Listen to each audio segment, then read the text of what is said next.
Welcome back to the Vintage Telephones channel for the final checkout of this 1944 TelefonFabrik Automatic model M36 from Denmark. So I think it came out well, but there was a lot of things about this telephone that I had trouble with.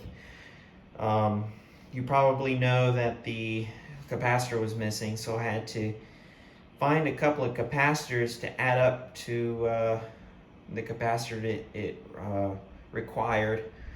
So I got that taken care of. I have them actually taped down because the original capacitor was actually screwed down. The second one was trying to figure out how to get the dial fixed. I got it fixed. It was a split spring in the dial, so I found a spare dial that I wasn't using, and I put in that spring for this rotary dial, so now it's spinning correctly. I also did repaint the finger wheel, albeit it's not a very good job. I honestly could do it again, but I think I'll leave it for now. And you can tell that I left the finger stop the way it was. It was pretty rusted, and I didn't have any sandpaper around, so I just kind of winged it. It's not that good looking, but it's better than it was before. One of the major ones is the handset. So you all know it's pretty damaged, especially around the receiver cap. It's broken already when I received it, and they had glued it back together.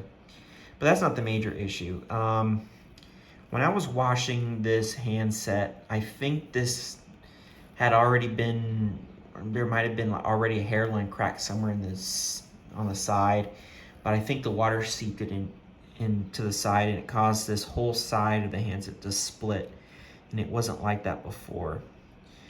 So that really bummed me out, seeing that. I really think when the water seeped into the bakelite, it caused it to split even more. So there must have been a crack I didn't see before, and it just made it worse from the water. But at least it's on this side and not the other side. So when you have it up on the shelf, you won't see the crack. And if you flip it this way, you'll see the split. And sorry, we don't have any more natural light outside right now because it's getting dark. It's okay. It's just I probably should have been more careful washing it, because I actually let it soak overnight. So I think that was if I had just washed it, just wiped it, it probably wouldn't have caused that, but who knows what would have happened. Thankfully, this is okay. There's no damage on this. So if I can find a replacement handset someday, I'll see if I can do that, but I'll leave it as it is for now. There was a screw, hex nut screw missing, so I've actually found one that had the correct threads, and it doesn't look that great. It almost looks like it's definitely a homemade sort of thing, but the threads are correct, and I put a washer there to kind of at least match the color. I found a hex nut screw that was brass that looks similar, but the threads weren't correct. So unfortunately, I had to scrap that idea. Anyway, getting with the dial here, it's spinning normally. And you can see that this bezel is spring loaded. So, yeah, it works very well. I don't know who worked on this phone before, but they really butchered the telephone. This handset cord is actually the line cord, and I don't know what in the world they did with the actual handset cord. So they put the line cord in the handset. So I had to figure out which leads go to where. And I ordered a couple of line cords that were cloth, and I had this one that I hadn't put in a phone yet. But this I used for the line cord, so, and I also put in a modular port so we can test the telephone. Now for the handset, the transmit is okay, but the receive, you can hear it, but it's very low volume, so you won't be able to hear it when I do the demonstration. So let's take a look around at the telephone.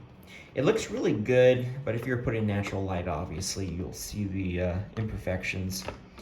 2 pieces of Bakelite actually came out. So there was one here that chunk, this one actually came out. I think they had glued it before and put it back in, but I had to glue it today when I was trying to get this telephone working. And there was also, you can't really see it here because it's so dark, but there's a chunk here that had come out too, and I glued back in.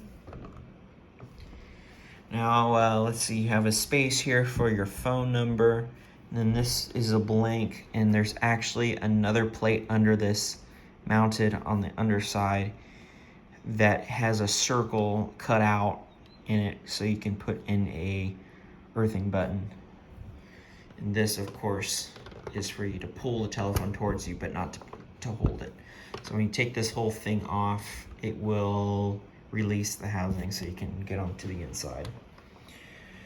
The inside was really, really dirty, so I took everything apart and washed the base and everything. I'll show you the bottom. Give me a second. Here's the bottom. TelefonFabrik Automatic Copenhagen. Here's the PNT. And you saw in the previous video, in the first checkout, that the bells are actually mounted sideways. It has a really nice ring to it too. This is a brown Bakelite based. Sometimes they're black, but this one happens to be brown. And I did polish that up as well.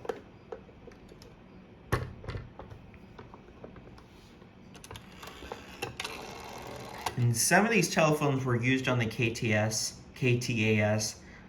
and that would indicate in the center. This one is the Statstelefonen, which is the more independent telephone companies of Denmark.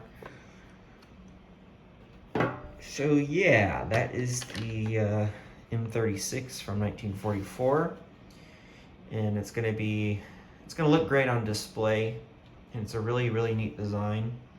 This one came after the M30, which was more of a slim design of the D08. You all know the D08. You'll see all those copies from Radio Shack and from the Illinois Bell Company. You'll see those on a plethora of them on eBay. The D08, then the M30, and then this telephone, the M36, and then after that was the is it the M60s? I can't remember, but it's a more rounded telephone. So anyway, now we will do the demonstration, so we will be right back as I get the machine out. Alright, we are now back with the machine, so I will pick up the handset as usual, and I will try to give you dial tone, but you probably won't be able to hear it because of the low volume. But I will, however, show you that there is the transmitter's working okay. As you can see, the change in the light as I speak into the handset. And then reset it here. That's what the plungers look like. So I will dial a few numbers.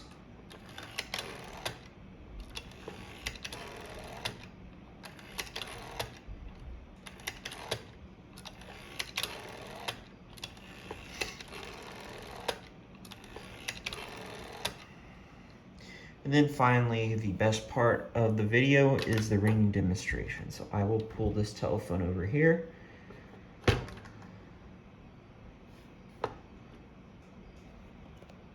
And I will hit the button.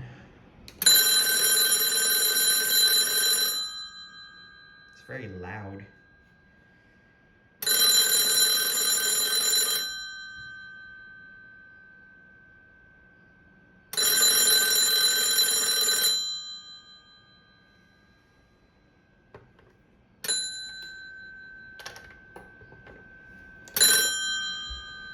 Okay.